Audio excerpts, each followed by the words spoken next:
வணக்கம் நேர்களே, நான் உங்கள் கமலா பேசுகிறேன். ஸோ இன்றைக்கி நம்ம அதை பார்க்க போகிறது லெசன் என்னன்னு பார்த்தீங்கன்னா ஹரியர் காக்காவோட சம்மரி தான் நான் கொண்டு வந்திருக்கேன். இது எழுதினவங்க மிथिलेश्वर. ஸோ வாங்க நம்ம டாபிக் உள்ள போகலாம்.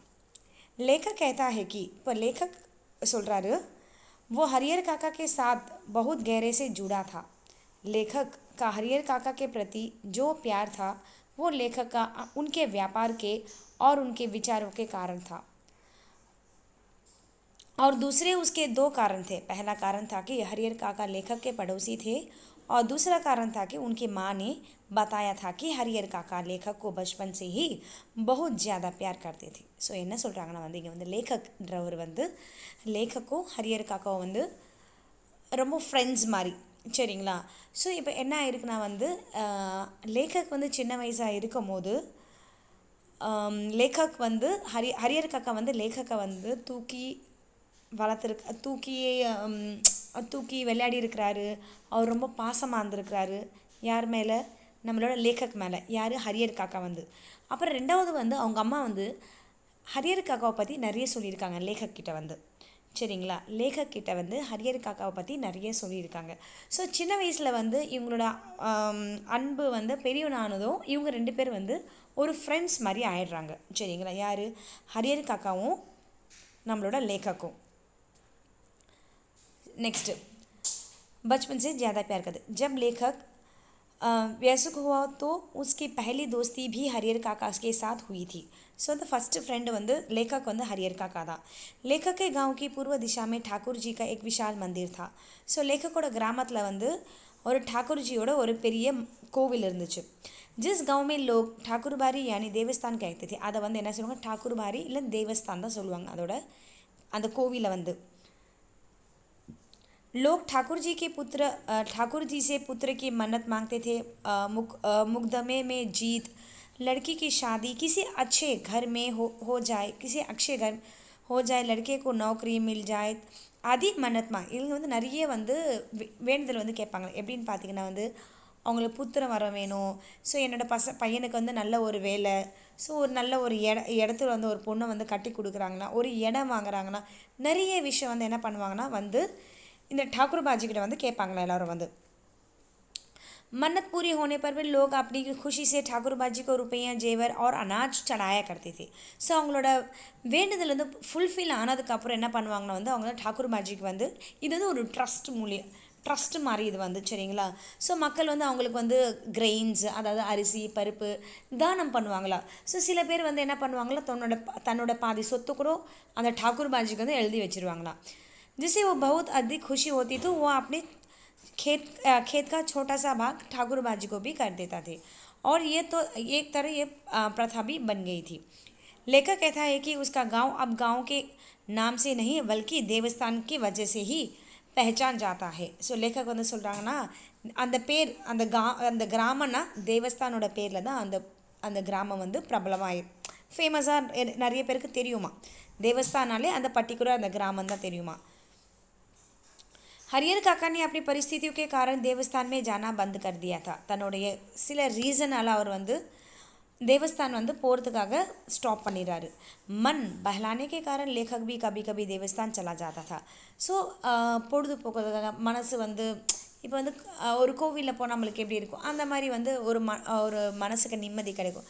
ஸோ அந்த மனசுக்கு நிம்மதி கிடைக்கிறதுனால லேखक கூட சம்டைம்ஸ் அந்த தேவஸ்தானுக்கு போவாராம். लेखक भी कभी कभी देवस्थान, लेकिन लेखक कहता है कि वहाँ के साधु संत उसे बिल्कुल पसंद नहीं थे. ஸோ லேखक என்ன சொல்கிறாரா, அங்கே இருக்கிற அந்த செயிண்ட்டுங்களாம் அவங்களுக்கு பிடிக்காதான். क्योंकि वे काम करने में कोई दिलचस्पी नहीं करते. ஸோ இன்ட்ரெஸ்ட்டாக அவங்க வேலைலாம் செய்ய மாட்டாங்களாம். भगवान को भोग लगाने के काम पर वे दिन के दिन समय हलवा पूड़ी बनवाते थे और आराम से पड़े रहते थे. ஸோ हलवा पूरी செய்கிறது, அப்புறம் आराम से அவங்க இருக்கிறது, நல்ல ரெஸ்ட் இருக்குது. सारा काम वहाँ आए लोगों से सेवा करने के नाम पर करवाते थे. ஸோ அங்கே வர மக்கள்லாம் இப்போது அந்த அந்த தேவஸ்தானில் வர மக்கள் என்ன தேவாலயம் வர மக்கள்லாம் என்ன பண்ணுறாங்கன்னா இது அவங்களுக்கு ஒரு சர்வீஸ் மாதிரி, அவங்களே புண்ணியம் கிடைக்கிற மாதிரி, அவங்களே வேலை செஞ்சுட்டு போகிற மாதிரி, இவங்க மற்றவங்களை வச்சு வேலை வாங்குறாங்க. ஸோ அதனால லேखक அவர் பிடிக்காதான்.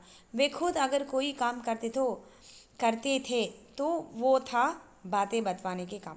ஸோ அவர் அப்படி சொல்கிறார், ஸோ அதனால் வந்து लेखक வந்து அந்த மாதிரி அந்த देवालय அவருக்கு போகிறதுக்கு வந்து இஷ்டம் இருக்காது. लेखक हरिहर काका के बारे में बताता हुआ कहता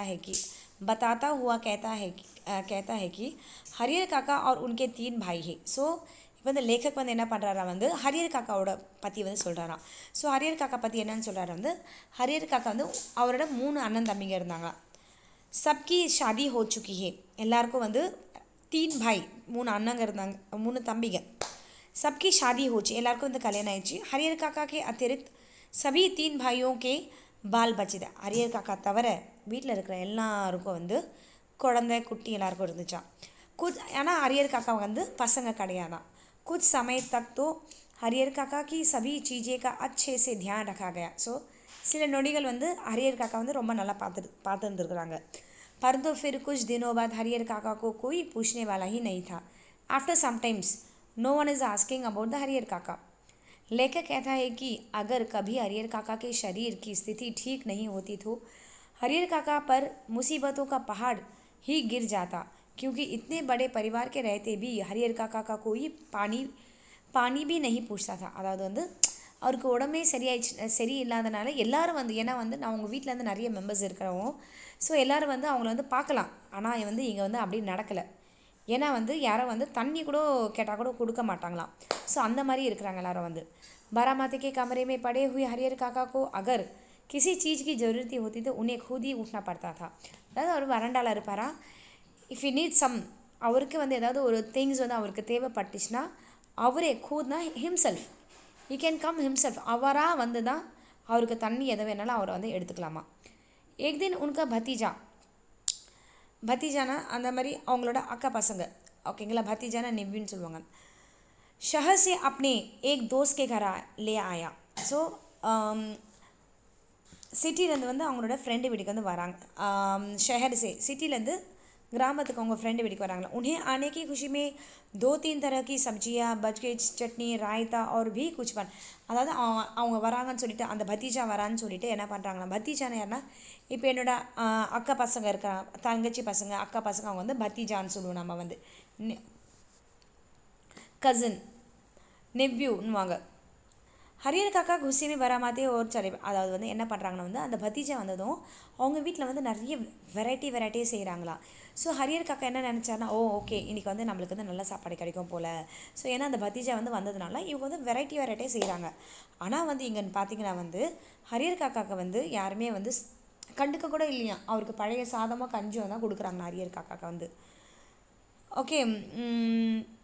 हरिहर काका गुस्से में बारामती की ओर चल पड़े और जोर जोर से बोल रहे थे कि उनके भाई की पत्नियां क्या सोचती है कि वे मुफ्त में खाना खिला रही है, उनके खेत में उगने वाला अनाज भी इसी घर में आता है.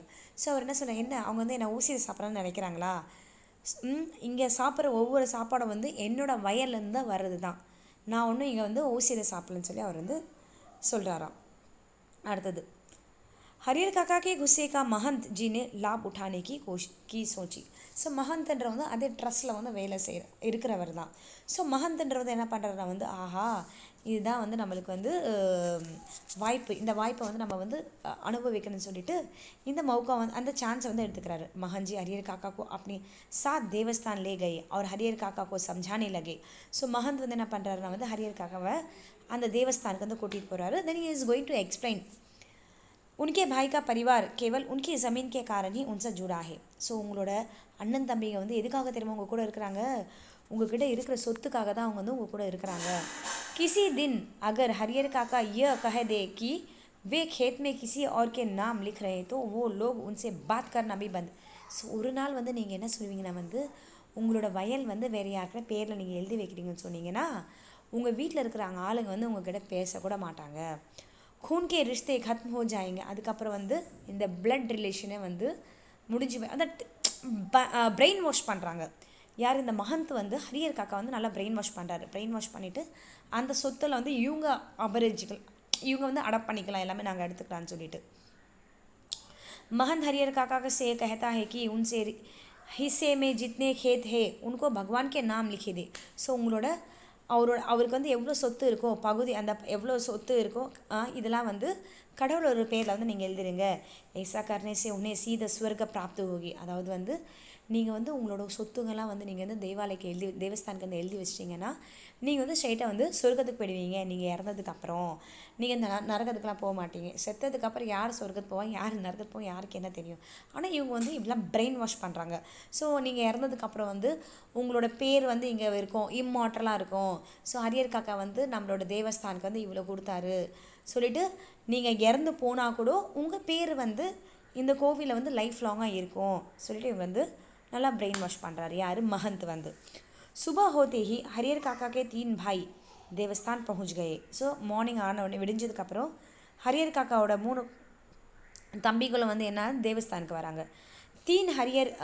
तीनों हरियर काका के पाँव में गिर कर रोने लगे. ஸோ 3 பேரும் ஹரியர் காக்காவோட காலில் விழுந்து அழ ஆரம்பிக்கிறாங்க. और पत्नियाँ की गलतियों की माफ़ी मांगने அவங்க ஒய்ஃப் பண்ண தப்புகளை வந்து मन्निப்பு கேட்குறாங்க. कहने लगे कि अपने पत्नियों को उनके साथ किए गए इस तरह के व्यवहार से सजा देंगे. ஸோ அவங்க ஒய்ஃபுக்கெலாம் வந்து இதை பண்ண தப்புகளை வந்து நாங்கள் வந்து அவங்களுக்கு வந்து தண்டனை கொடுக்குறோம், சஜானா வந்து பனிஷ்மெண்ட் தரோம். ஹரியர் காக்கா के मन में दया का भाव जाग गया. ஸோ ஹரியர் காக்காவோட மனசில் வந்து தயானா கைண்ட்னஸ் வந்து ஸ்டார்ட் ஆயிடுச்சு. और वे फिर से घर वापस लौट कर आए. लौटना என்னது ரிட்டர்ன் வந்துடுறாரு. जब अपने भाइयों के समझाने के बाद हरियर काका घर वापस आए तो घर में और घर वालों के व्यापार में आए बदलाव को देखकर बहुत खुश हो गई. ஸோ வந்து என்ன பண்ணுறாரு ஹரியர் காக்கா வந்து அவங்க வீட்டுக்கு வந்ததுக்கப்புறம் அவங்க வீட்டில் இருக்கிறவங்க எல்லாம் பிஹேவியரில் மாறுதான். எல்லாரையும் வந்து பயங்கரமாக வந்து ஹரியர் காக்கா வந்து ரெஸ்பெக்டில் கொடுக்க ஆரம்பிக்கிறாங்களாம். அவர் ரொம்ப ஹாப்பியாகிறாரா. घर के सभी छोटे बड़े सभी लोग हरियर काका का आदर सत्कार करने लगे. ஸோ சின்னவங்க பெரியவங்க எல்லாரும் வந்து என்ன பண்ணுறாங்களா வந்து அந்த சொத்துக்காக வந்து ஹரியர் காக்காவுக்கு ரொம்ப மரியாதை கொடுக்க ஆரம்பிக்கிறாங்களாம். गांव के लोग கிராமத்தில் இருக்கிறவங்க மக்கள் வந்து जब भी कहीं बैठते तो बातों का ऐसा सिलसिला चलाता है कि जिसका कोई अंत नहीं था. ஸோ அவங்க கிராமத்தில் இருக்கிற எப்போவுமே பேசுவாங்க. ஸோ அவங்க கிராமத்தில் இருக்கிறவங்க வந்து ஆப்வியஸாக வந்து பேச தான் செய்வாங்க. हर जगह बस उन्हीं की बात होती. எல்லா இடத்துலையும் வந்து सिर्फ हरियर काका पति தான் பேசுவாங்க. कुछ लोग कहते हैं कि हरियर काका को अपनी ज़मीन भगवान के नाम लिख देनी चाहिए.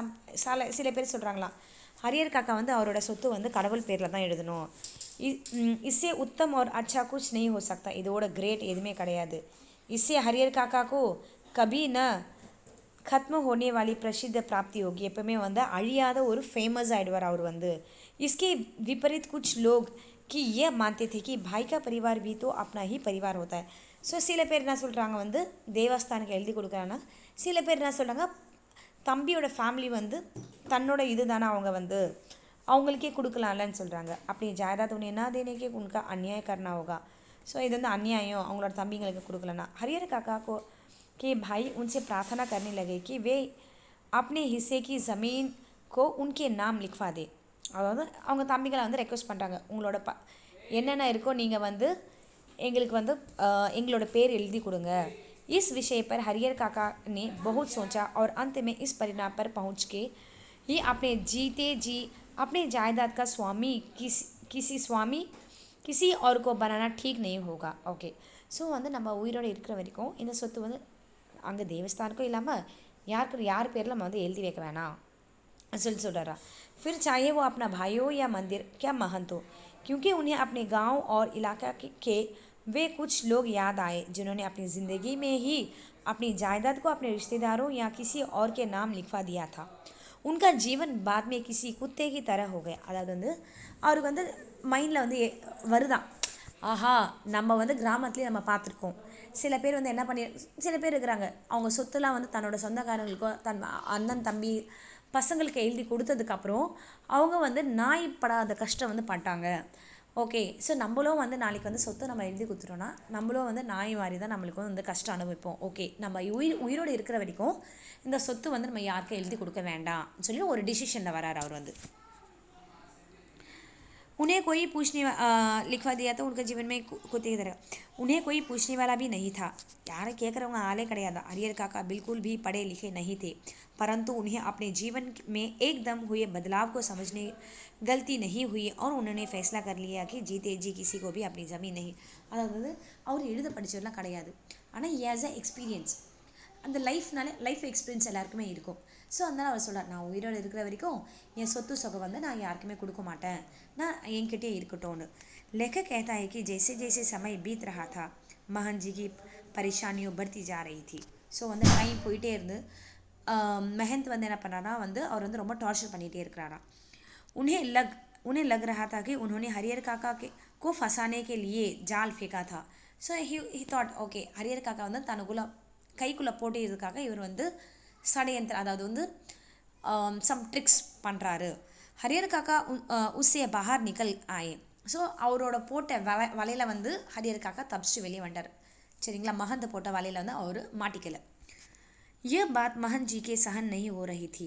आधी रात को ये आसपास के देवस्थान में साधु संत और उनके कुछ साथी भला गंडासा और बंदूकों के साथ अचानक ही हरिहर काका के आंगन में आ गए.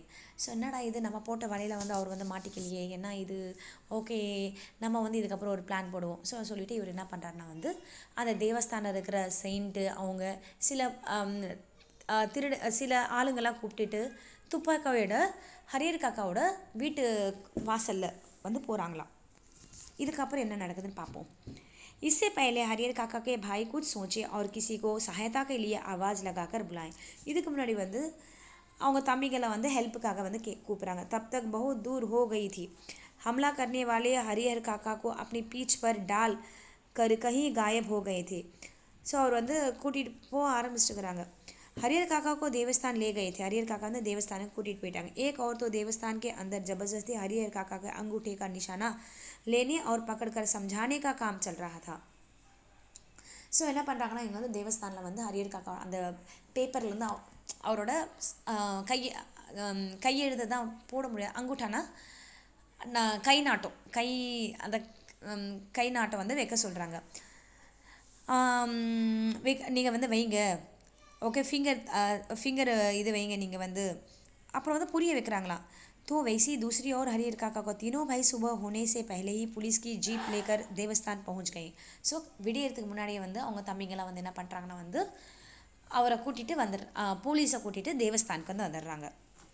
महंत और उनके साथियों ने महंतों उंगलों फ्रेंड्स हरिहर काका को कमरे में हाथ और पाँव बांध कर रखा था. ஸோ ரூமில் வந்து ஹரிஹர் காக்காவை கையை காலை கட்டி போட்டு வச்சுருந்தாங்க.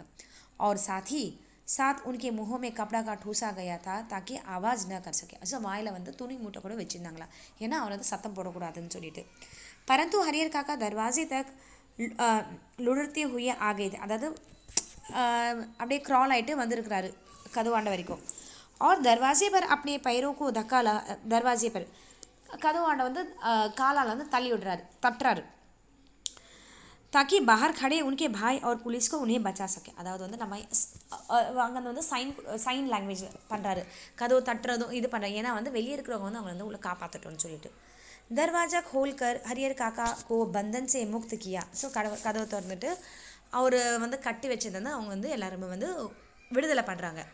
हरिहर काका ने पुलिस को बताया कि वे लोग उन्हें उस कमरे में इस तरह बांध कर कहीं गुप्त दरवाजे से भाग गए और उन्हें कुछ खाली कुछ लिखे हुए कागज़ों पर हरिहर काका अंगूठे का निशाना ज़बरदस्ती लिए हैं. ஓகே, ஸோ வந்து என்ன பண்ணிடுறாங்கன்னா வந்து அங்கே உள்ளே வந்து ஹரிஹர் காக்கா வந்து கட்டு போட்டிருந்தாங்க பார்த்தீங்களா, அங்கே அவரோட கை நாட்டியை வந்து வாங்கிட்டு அங்கேருந்து தே ஆல் ஆப்ஸ்காண்ட், யாருமே அங்கே இல்லை, எல்லோரும் வந்து தப்பிச்சு போயிட்டு இருக்கிறாங்க. கட்டாயப்படுத்தி வாங்கியிருக்காங்க அவரோட கை நாட்டியம் வந்து. ये सब बीत जाने के बाद हरिहर काका फिर से अपने भाइयों के परिवार के साथ रहने लगे थे. ஸோ இதெல்லாம் வந்து இன்சிடென்ட் நடந்ததுக்கப்புறம் ஹரிஹர் காக்கா வந்து தன்னோட தம்பிகளாக கூட இருக்க ஆரம்பிச்சிருக்கிறாரு. 24 घंटे पहरे दिए जाने लगे. ஸோ 24 hours வந்து போலீஸோட பாதுகாப்பில் தான் இருக்க ஆரம்பித்தார். यहाँ तक कि अगर हरिहर काका को किसी काम के कारण गांव में जाना पड़ा तो हथियारों के साथ 4-5 लोग हमेशा ही उनके साथ रहने लगे. ஸோ ஹரிஹர் காக்கா வந்து ஒரு இடத்துலேருந்து இன்னொரு இடத்துக்கு போனோன்னா எல்லோரும் வந்து வெப்பன்ஸோடு தான் வந்து ஹரிஹர் காக்கா பாதுகாப்போட प्रोटेक्शनोட போக ஆரம்பிக்கிறாங்க. लेखक कहता है कि हरिहर काका के साथ जो कुछ भी हुआ था उससे हरिहर काका का एक सीधे साधे और भोले भाले किसान की तुलना में चालक और बुद्धिमान हो गए थे. ஸோ ஒரு சாதாரண நார்மலாக வந்து ஒரு அது ஃபார்மர்ஸ் கிட்ட வந்து ஒரு நேர்மையான இன்னோசன்ட் பர்சன் கிட்ட வந்து இந்த மாதிரி நடந்திருக்கு. उन्हें अब कुछ समझ में आने लगा था कि उनके भाइयों का अचानक से उनके प्रति जो व्यवहार परिवर्तन हो गया था, उनके लिए जो आधार सम्मान और सुरक्षा में प्रदान कर रहे थे वो उनका कोई सगे भाई का प्यार नहीं था. அதாவது வந்து என்ன சொல்கிறாருன்னா வந்து நம்மளோட லேखक வந்து இப்போ வந்து அவங்க தம்பிகள்லாம் வந்து அவங்கள ப்ரொடெக்ட் பண்ணுறாங்க. இந்த அவ்வளோ அன்பு பாசமாக இருக்கிறாங்க. ஸோ கூட பிறந்த அண்ணன் தம்பிகளை வந்து இவ்வளோ பாசமாக இருக்கிறாங்கன்னா இதுக்கு மெயின் ரீசன் என்ன? மெயின் ரீசன் நம்மளுக்கே தெரியும். மெயின் ரீசன் வந்து சொத்துக்காக தான். லேखக்கும் அதே தான் சொல்கிறாரு. हरिहर काका को पूछते तक आधार सम्मान और सुरक्षा प्रदान करे, वो उनका कोई सगे भाई का प्यार नहीं था, बल्कि वे सब कुछ धन दौलत के कारण कर रहे थे. नहीं तो वे हरिहर काका को पूछते तक नहीं. இல்லைனா வந்து அவங்க हरिहर काकाவை தண்ணி கூட குடிப்பீங்களா கூட கேட்க மாட்டாங்க. जब से हरिहर काका का देवस्थान से वापस घर आए थे, उसी दिन से ही हरिहर काका के भाइयों और उनके दूसरे नाते रिश्तेदार सभी सोच रहे थे कि हरिहर काका का कानूनी तरीके से ही उनकी जायदाद उनके भतीजों के नाम कर देना चाहिए. ஸோ என்ன சொல்கிறாங்கன்னா வந்து எல்லோரும் வந்து ஆஃப்டர் அதாவது தேவஸ்தானில் வந்ததுக்கப்புறம் எல்லா கிராமத்தில் என்ன பேசிக்கிறாங்கன்னா வந்து அவங்களோட தம்பி பசங்களுக்கு தான் வந்து இந்த சொத்தெல்லாம் போய் சேரணும் சொல்கிறாங்க. क्योंकि जब तक हरिहर काका का ऐसा नहीं करेंगे तब तक महंत की तेज नज़र उन पर टिकी रहेगी. जब हरिहर काका के कोई भाई हरिहर काका को समझाते थक गए तो उन्हें हरिहर काका को डांटना और उन पर दबाव பண்ண. அதாவது வந்து என்ன சொல்கிறாங்கன்னா வந்து யாராவது வந்து அவங்க மாற்றுறதுக்குள்ளே இப்போ மகந்தோட கண்ணு வந்து ஹரிஹர் காக்கா மேலேயே தான் இருக்குது. ஸோ இவர் வந்து சொத்து வந்து இங்கே எழுதி கொடுத்தே தான் ஆகணுன்றத அந்த இதில் இருக்கிறாங்க. ஸோ அதுக்குள்ளே இவங்க வந்து என்ன பண்ணுறாங்கன்னா வந்து அவங்களோட தம்பியோட பசங்களுக்கு எழுதி கொடுத்தா நல்லா இருக்கணும் எல்லாரும் யோசிக்கிறாங்க. एक रात हरिहर काका के भाइयों ने भी उसी तरह का व्यवहार करना शुरू कर दिया जैसा महंत और उनके सहयोगियों ने किया था. ஸோ இவங்க தம்பிக்கு என்ன பண்ண ஆரம்பிச்சிட்டாங்க. ஸோ மகந்த் என்ன பண்ணானோ அதே தான் இவங்கள பண்ண ஆரம்பிச்சிருக்காங்க. उन्हें धमकाते हुए कह रहे थे कि खुशी खुशी कागज़ पर जहाँ जहाँ ज़रूरत है वहाँ वहाँ अंगूठे की निशाना लगाते जाओ. அதாவது அந்த காலத்தில் வந்து கை நாட்டம் தான், கை இது தானே அந்த தம்ப்நெயில் தானே வைப்பாங்க, ஃபிங்கர் பிரிண்ட் அந்த இது வந்து. ஸோ உங்களுக்கு வந்து எங்கெங்கெல்லாம் இஷ்டம் இருக்கோ அங்கெல்லாம் வந்து இங்கே வச்சுட்டே போங்க. नहीं तो वे उन्हें मारकर वहीं के अंदर ही गाड़ा देंगे और गांव के लोग इसी के बारे में सूचना भी नहीं मिलेगी. அதாவது வந்து என்ன சொல்கிறாங்கன்னா வந்து நீங்கள் இங்கே கையெழுத்தெல்லாம் போடலன்னா வந்து நாங்கள் என்ன பண்ணிவிடுவோம், உங்களை இங்கே வந்து சாவடிச்சிட்டு நாங்கள் இங்கே வந்து புதைச்சிடுவோம். ஸோ கிராமத்தில் இருக்கிற மக்களுக்கு கூட உங்களை பற்றி நாங்கள் எதுவுமே इन्फॉर्मेशन கொடுக்க மாட்டோம், எங்கள் அண்ணா எது எங்களுக்கு தெரியாதுன்னு சொல்லிடுவோம் நாங்கன்னு சொல்கிறாங்க. हरिहर काका के साथ अब उनके भाइयों की मारपीट शुरू हो गई. ஸோ எல்லோரும் அடிக்க இது பண்ண ஆரம்பிக்கிறாங்க. अब हरिहर काका अपने भाइयों को मुकाबला नहीं कर पा रहे थे तो उन्होंने ज़ोर ज़ोर से चिल्लाकर अपनी मदद के लिए गांव वालों को आवाज़ लगाना शुरू दिया. ஸோ இப்போ வந்து அவர்கிட்ட அந்த ஃபைட் பண்ண முடியல. ஸோ கத்தி வந்து கிராமத்து ஆளுங்க எல்லாரையும் வந்து கூப்பிட ஆரம்பிக்கிறாரு. तब उनके भाइयों को ध्यान आया कि उन्हें हरिहर काका का मुँह पहले बंद करना चाहिए था. ஸோ ஃபஸ்ட்டு வந்து அவங்க சொல்கிறாங்க, ஐயோ ஃபஸ்ட்டு வந்து இவர் வாயை நம்ம மூடி இருந்திருக்கலாம். उन्हें उसी पल हरिहर काका को ज़मीन पर पटका और उन्हें मुँह में कपड़ा का ठूस दिया. ஸோ இவங்க என்ன பண்ணுறாங்க, வாயில் வந்து துணி வச்சுறாங்க. लेकिन तब तक बहुत देर हो गई थी. हरिहर काका की आवाज़ें बाहर गाँव में पहुँच गई थी. அது வந்து ரொம்ப லேட்டு. அது வரைக்கும் வந்து हरिहर काकाவோட குரல் வந்து फुल ग्रामத்தில் வந்து பரவிடுச்சு. हरिहर काका के परिवार और रिश्ते नाते के लोग जब तक गांव वाले को समझाते कि यह सब उनके परिवार का आपसी मामला है, वे सभी इससे दूर रहे. तब तक महंत जी बड़ी की दक्षता और तेजी से वहाँ पुलिस की जीप के साथ आ गई. ஸோ கிராமத்தாக்கள்லாம் என்ன சொன்னாங்க, சரி அண்ணன் தம்பிக்குள்ள ப்ராப்ளம் தானே, நம்ம ஏன் பண்ணோம், அவங்க ஃபேமிலி பிரச்சனை, ஸோ ஃபேமிலி பண்ணிவிட்டு அவங்க விட்டுருவாங்க. ஸோ உடனே வந்து மகந்த் வந்து எல்லாம் உஷாராயிட்டு மகந்த் என்ன பண்ணனா போலீஸோட வேனை கொண்டு வந்து ஜீப்பு கொண்டு வந்துடுறாங்களாம். पुलिस ने पूरे घर की और अच्छे की तलाशी लेना शुरू दिया. फिर घर के अंदर ही हरिहर काका को इतनी बुरी हालत में हासिल किया कि जितनी बुरी हालत उनके देवस्थान में भी नहीं हुई थी. ஸோ வந்து போலீஸ் வந்து ஹரிஹர் காக்கா வந்து கண்டுபிடிச்சி அவர் நிலமை பார்த்தானா தேவஸ்தானில் நடந்தது கூட கம்மி, அதை விட அதிகமாக இவங்க வந்து பண்ணியிருக்காங்க, இவங்களை வந்து அடித்து நொறுக்கி இருக்கிறாங்க. हरिहर काका ने बताया कि उनके भाइयों ने उनके साथ बहुत ज़्यादा बुरा व्यापार किया. இவங்க வந்து என்னை வந்து ரொம்ப தப்பாக நடந்துக்கிறாங்க. ज़बरदस्ती बहुत कागज़ों पर अंगूठे की निशाना ले लिए, उन्हें बहुत ज़्यादा मार पिटाए. ஸோ வந்து என்னை கட்டாயப்படுத்தி என்னை வந்து கை नाट्य வந்து வாங்கிட்டாங்க, ஸோ என்னை வந்து ரொம்ப अடிச்சிட்டாங்கன்னு சொல்லிட்டு पुलिसकिட்ட வந்து कंप्लेंट பண்ணுறாரு. इस घटना के बाद हरिहर काका अपने परिवार के एकदम अलग रहने लगे. தன்னோட ஃபேமிலியை விட்டு தனியாக இருக்க ஆரம்பிச்சார். उन्हें उनकी सुरक्षा के लिए 4 राइफलधारी पुलिस के जवान मिले थे. ஸோ அவங்களோட ப்ரொடெக்ஷனுக்காக வந்து पुलिस प्रोटेक्शनोட அவர் இருந்தார். आश्चर्य की बात ये है कि इसके लिए उन्हें भाइयों और महंत की और काफ़ी प्रयास किए गए थे. ஓகேங்களா. ஸோ வந்து இந்த ஹரியர் காக்கா இடத்துல வந்து நீங்கள் இருந்தீங்கன்னா நீங்கள் என்ன பண்ணியிருப்பீங்க கமெண்ட்டில் பண்ணுங்கள். ஸோ நம்ம வந்து வயசானவங்க நம்ம வீட்டில் இருக்கிறாங்களா, அவங்கள வந்து கொஞ்சம் நம்ம நல்லா பார்த்துக்குறோம். ஸோ அவங்க வந்து நம்மளுக்கு வந்து ரொம்ப ப்ரெஷியஸு. ஸோ நம்ம நினைப்போம், ஐயோ வயசாயிடுச்சு இவங்களை என்ன பண்ணணும், கிடையாது. ஸோ அவங்களோட பிளெஸ்ஸிங்னால தான் நம்ம இன்றைக்கி இருக்கிறோம். ஸோ கண்டிப்பாக வந்து வயசானவங்கள நம்ம வந்து அவங்க வயசானவங்க பார்க்கக்கூடாது. அவங்களும் ஒரு நம்மளோட அப்பா அம்மா அந்த மாதிரி தான் நம்ம வந்து அவங்கள பார்த்துக்கணும். கண்டிப்பாக அவங்களுக்கு வந்து ஹெல்ப்பாக இருக்கணும், நம்ம தவிர யூஸ்ஃபுல்லாக இருக்கணும் தவிர அவங்கள வந்து மிஸ்யூஸ் நம்ம வந்து பண்ணக்கூடாது. ஸோ நேருக்கு இந்த வீடியோ பிடிச்சிருந்தா லைக் பண்ணுங்கள், கமெண்ட் பண்ணுங்கள், ஷேர் பண்ணுங்கள். நன்றி, வணக்கம்.